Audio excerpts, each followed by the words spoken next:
Hey, Miss McClellan. Hi, how's it going? Not much. Just relaxing and doing my work. Sounds good. I've And been Miss listening to McClellan, MF Doom more. what? MF Doom, Middle Phase Doom, I don't know what that is. the rapper. You're tragic. First time hearing of him. Hmm.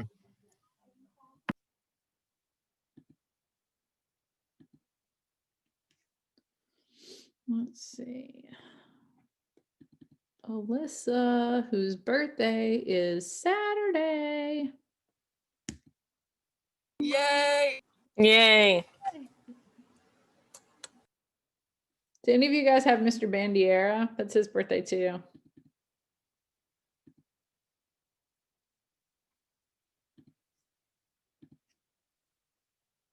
We don't have Genesis yet.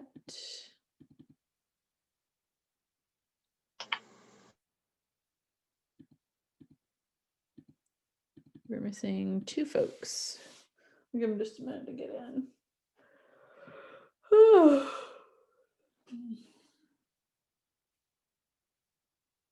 Very sleepy today.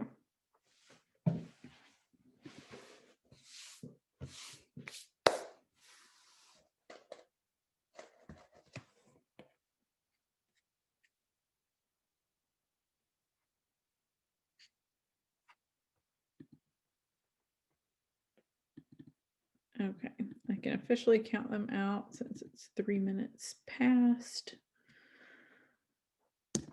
All right. Today's gonna be pretty low key. We're gonna go through some notes about our next era of American literature, and that's it. That's all we're gonna do today. But I do have several like different presentations to look at. Just like one of these days, maybe I'll compile them into one. But there's good information in each of them.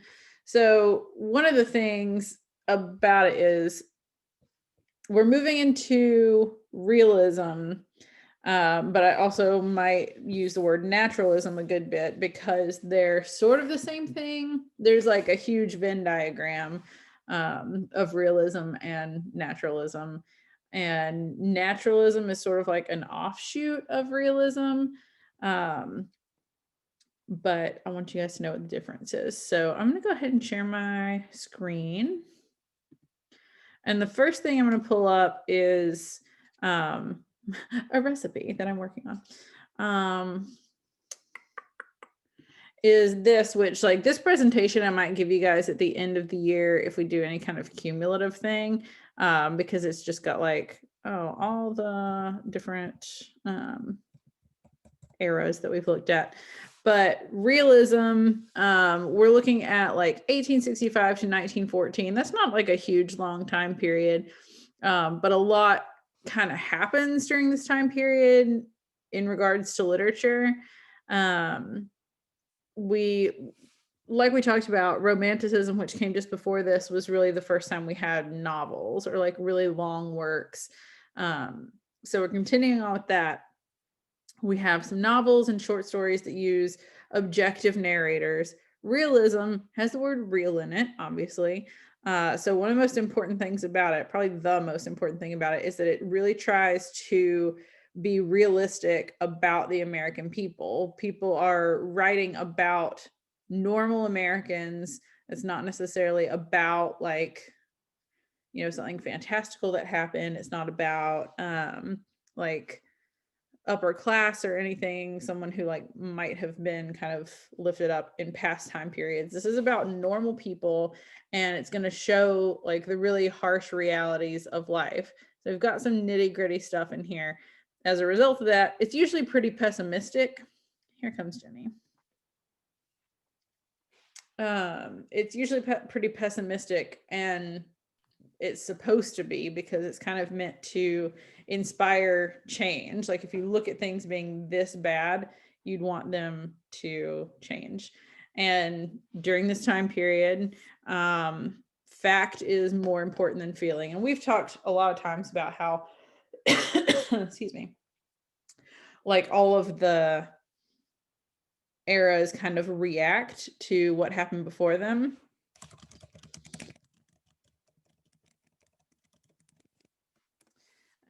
And so like obviously in romanticism, it's all about feelings and imagination.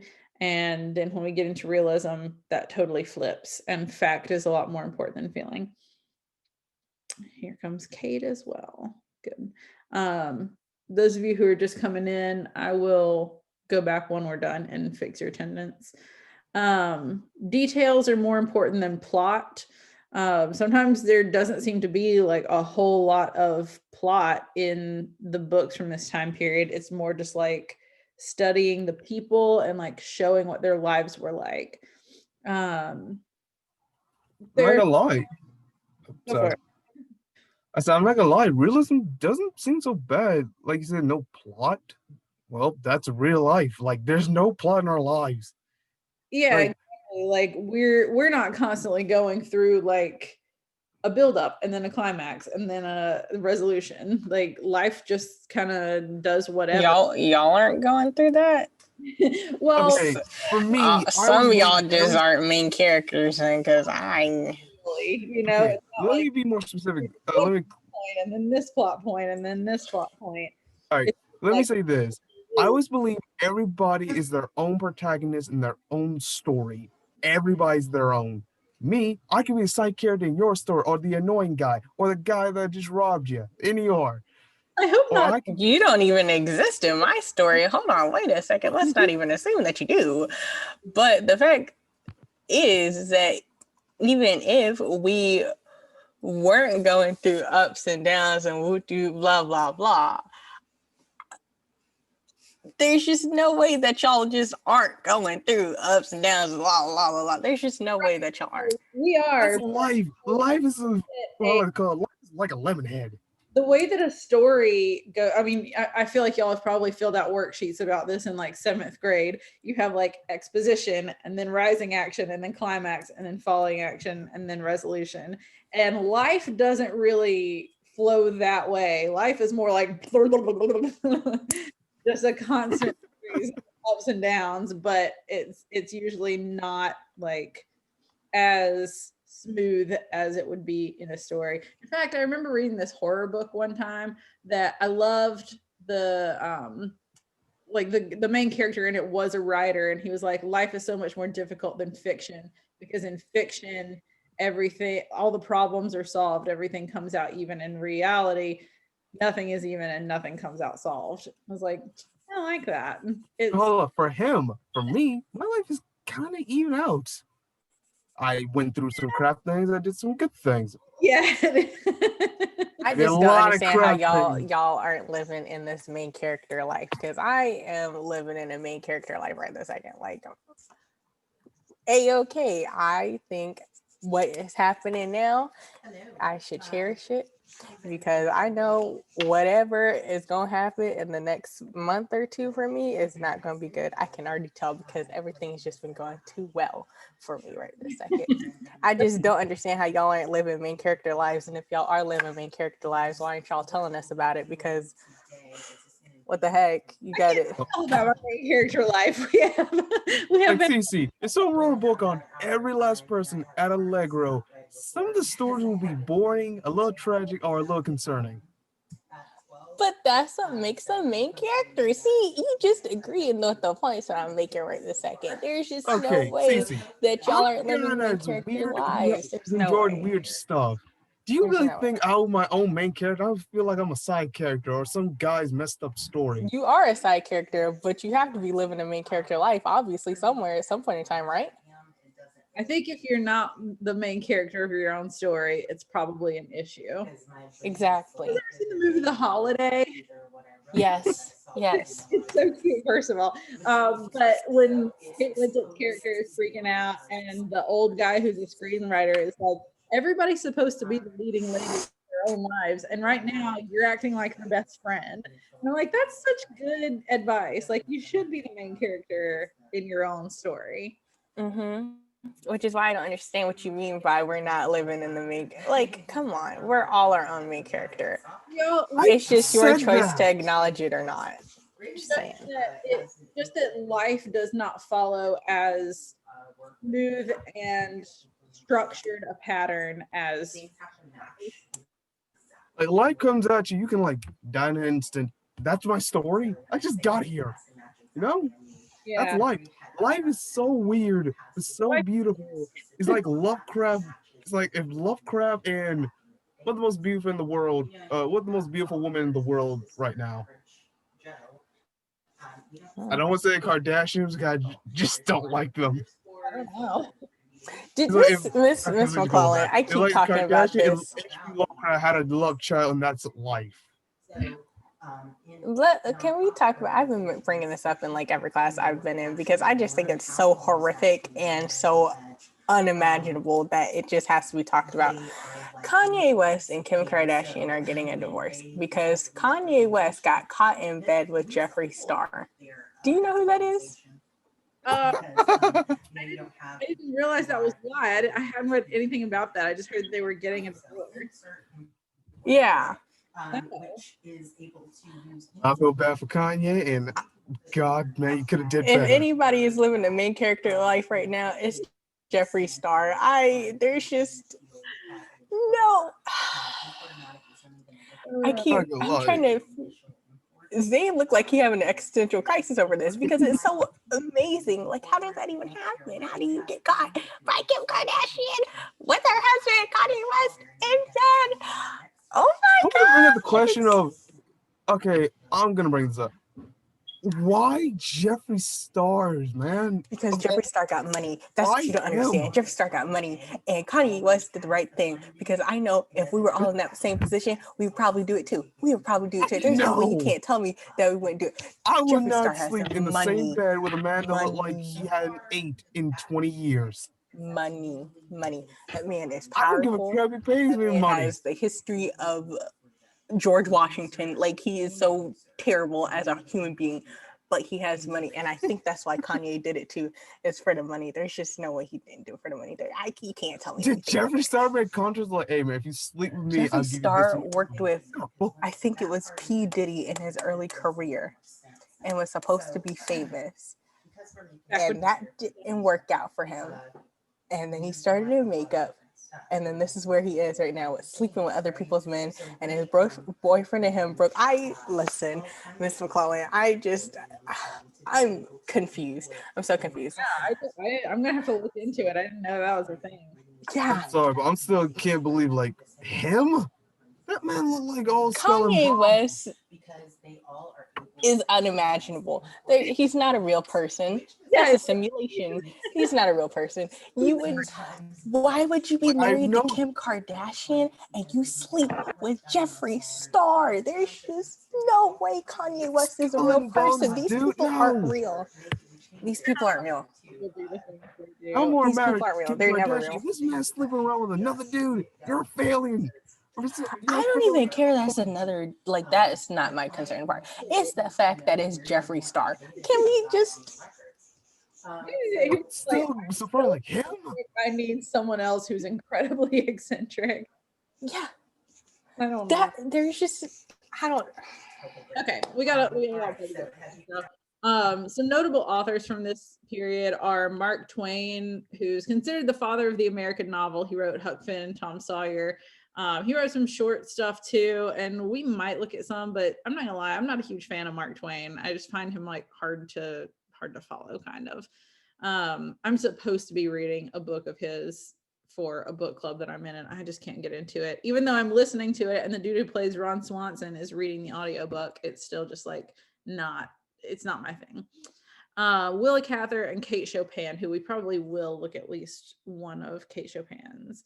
So then like realism, kind of moving on, it's, you can see some overlap in these years, 1865 to 1914 in realism. Naturalism is a little bit longer, 1930.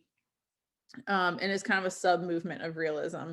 And it's probably also going to be very specifically about like real life, what real people have to go through. But the point of it is to argue that life is dictated by forces beyond our control that we can't really understand, like our heredity, our environment, chance. Honestly, like a lot of naturalism stuff is about environment, meaning like stories about poor people are focused on how like their poverty dictates their life. Stories about the upper class are really specific about how like their situation in life dictates how they have to act and how they have to live. And as a result of that, it kind of focuses on social issues that are brought about by the industrialization of America. And we'll definitely look at a couple of those. I haven't 100% decided what we're going to read from this yet, but we'll see. Some notable authors from naturalism would be Edith Wharton. We're probably going to at least be exposed to Edith Wharton, meaning either read or watch something that's based on one of her books. Jack London, he wrote Call of the Wild. Stephen Crane, he wrote a bunch of short stories. Sinclair Lewis, what's his big one? I can't remember. And John Steinbeck, who you guys are familiar with because of Mice and Men. And The Grapes of Wrath. I don't know if you guys have ever read that or not, but it's kind of a lot like Of Mice and Men, except really long. But they're all about like, you know, moving out west, trying to find work. But it's Grapes of Wrath is like a lot more, it's a lot longer, a lot more involved. Ooh, we need to move on to naturalism, even though it's my favorite. Okay. I just wanted to look at a couple of slides from this presentation that I found. We're not looking at the whole thing because it's not all good information. But this is kind of about naturalism / realism. So again, the main characteristic is going to be pessimism. It emphasizes the inevitability and quality of death. So really fun stuff to read, really uplifting. The author is going to try to maintain an objective tone and sometimes will achieve detachment or change by introducing nameless characters like the man down the road or like the butcher or something like that. Like they're not really personalized. Determinism is another one, which is the notion that individual characters have a direct influence on their lives. That idea is being replaced by a focus on fate or nature. So again, kind of what I was saying before, like what happens in your life is determined by your environment, much more nurture than nature. And a common characteristic is that there's oftentimes a surprising twist at the end of the plot, which I love a twist ending, so that's fun. There's a strong sense in the naturalist stories and novels that nature is not really affected by human struggle, which sort of means like we don't really matter that much in the grand scheme of things. Some themes that you're going to find are survival, like just trying to make it through life, determinism, which we're talking about fate, kind of fate or chance or environment or whatever, determining your life, violence and taboo, meaning like things that we shouldn't talk about in polite society. Also the game taboo was very fun. The conflict in naturalistic novels is often man against nature or man against himself, as characters struggle to retain a veneer of civilization despite external pressures that threaten to release the brute within. So we're just kind of characters are trying to maintain like their facade, their persona that they present to the world. And it's always at risk of being kind of broken down by what happens. Nature is an indifferent force acting on the lives of human beings. Again, heredity, environment. And they're going to describe the futile attempts of human beings to exercise free will, often ironically presented in this universe that reveals free will as an illusion. And again, some more about realism versus naturalism. And this is not going to be like super incredibly important because we're going to kind of just deal with them as one, since they have a lot in common. But the focus of realism is on literary technique, like showing these details of what life looks like. And then naturalism, there's sort of more of like of philosophical pessimism. Like they're trying to convey that things are not great and that things probably can't be great. Realism portrays things the way that they might actually be, but naturalism is going to take more of a pessimistic viewpoint. Okay, so the last thing we're going to look at, I'm going to close that guy, is this little presentation that I found here, which I think the colors are terrible for this background, but whatever. A big point here is that there's no more romantic sunshine and rainbows, which is kind of funny because a lot of the romantic stuff that we looked at was pretty dark, like we did Poe and Washington Irving. But you know, obviously I think when we went into transcendentalism, you can see a little bit more of that like sunshine and rainbows thing. People are sort of optimistic about you know, being yourself and living life to the fullest. That's not happening here. So this started during the Civil War and continued into early 20th century. I think the first thing we're gonna, oh, I just had an idea of what we could do. Probably next week.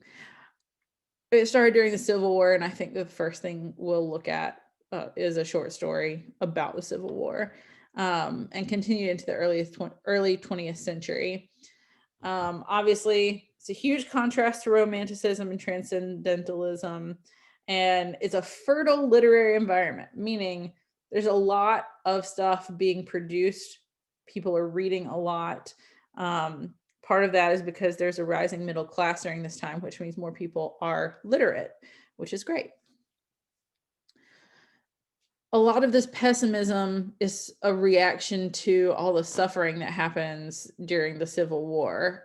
Obviously, like any wartime is going to affect people's mindset, and as a result, it's going to affect what kind of literature is being written. And so it's not really surprising that there would be a lot of kind of pessimistic stuff in reaction to the Civil War. It's also worth mentioning that this is around the time that photographs were invented, which captured true life. You could actually take a snapshot. Well, snapshot might not be the right word because it took a lot longer then.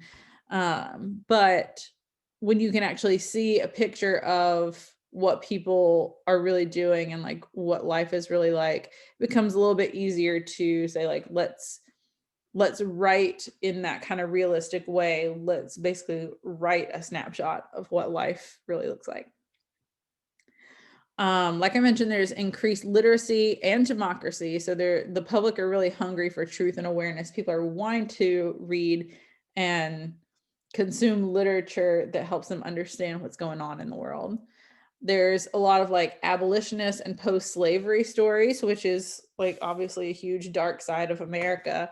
So that's going to play more into that realistic to pessimistic view. And this is also like the origins of muckraking journalism, which is, you know, they're exposing corruption, especially like political and corporate corruption, which is obviously still continuing today, boy, especially now. And the literature was affected because it kind of tried to do the same, to expose the horrible things that were going on in the world and the corruption. So a little bit more about the values and beliefs of realism. Like I said, it contrasts with the periods that came before. It describes life, but without the romantic subjectivity and idealism. It's going to be a lot more objective and realistic. The romantics transcended the immediate to find the ideal, but realists focus on the immediate, the here and now, and its consequences. They're not concerned with presenting life as it might be. They just want to present it realistically as it is. So, like the romantics, they do focus on the common person and daily human experience, but they stimulate change through telling a story that reveals truth and portrays that ugliness and cruelty. They don't like preach at you about what's going on. They just give you the facts and it's up to you to interpret them. There's multiple views of life during this era of literature. It shows all classes, all races, genders. It does tend to have more of a focus on lower and middle classes, but not always. We'll look at some upper class stuff for sure, but that kind of goes to highlight this like inequity in classes, how the classes are not even, they're not equal. We kind of already said that part.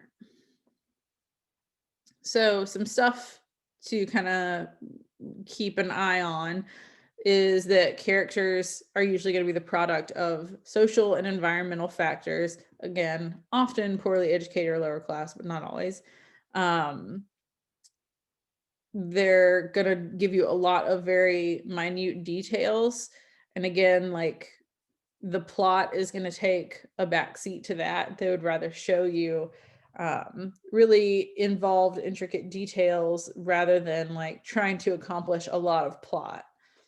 And that a lot of times stories will take place over like a very short time period because they don't want to explore everything that could happen. They just want to show you this snapshot of what's happening in the moment.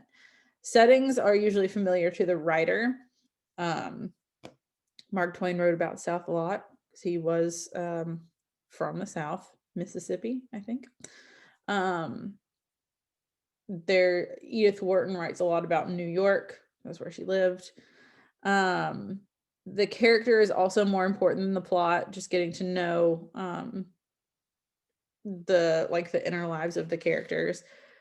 There's not going to be all these like sensational events. You're not going to see like hearts beating under the floorboards in realistic literature.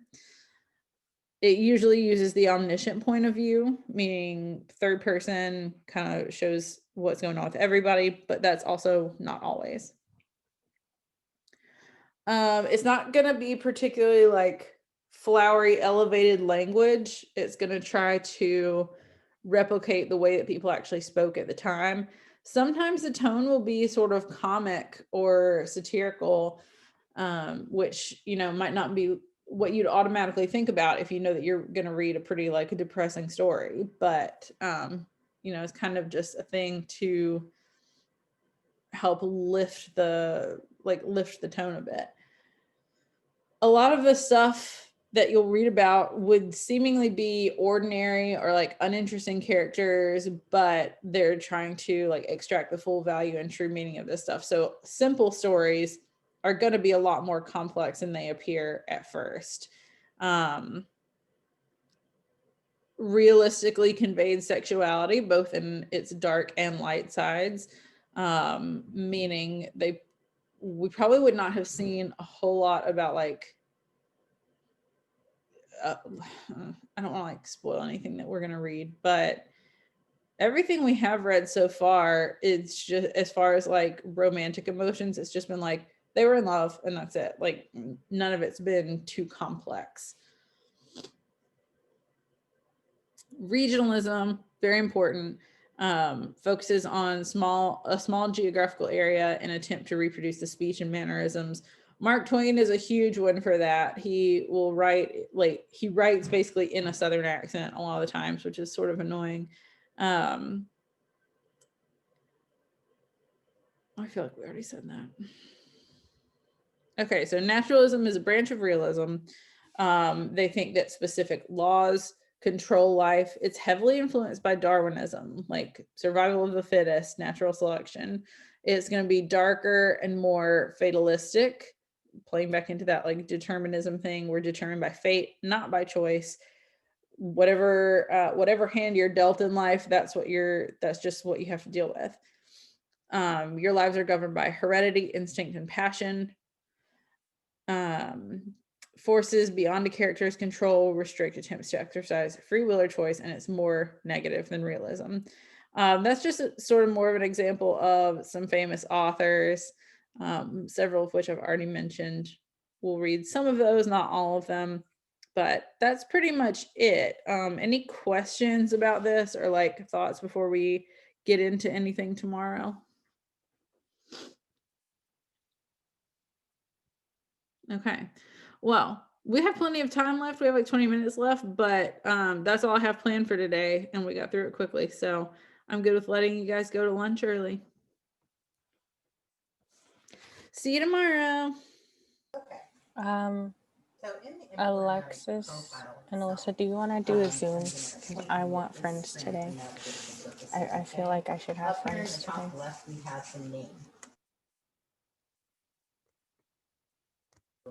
Alyssa, Alexis, anybody, please, please.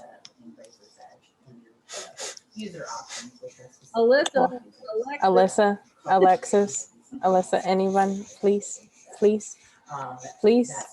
This is bullying. This is embarrassing for me. Please. This is embarrassing. I had gone to the bathroom and all I hear is you screaming my name. I just need friends today. Can somebody please do Zoom with me? Yeah?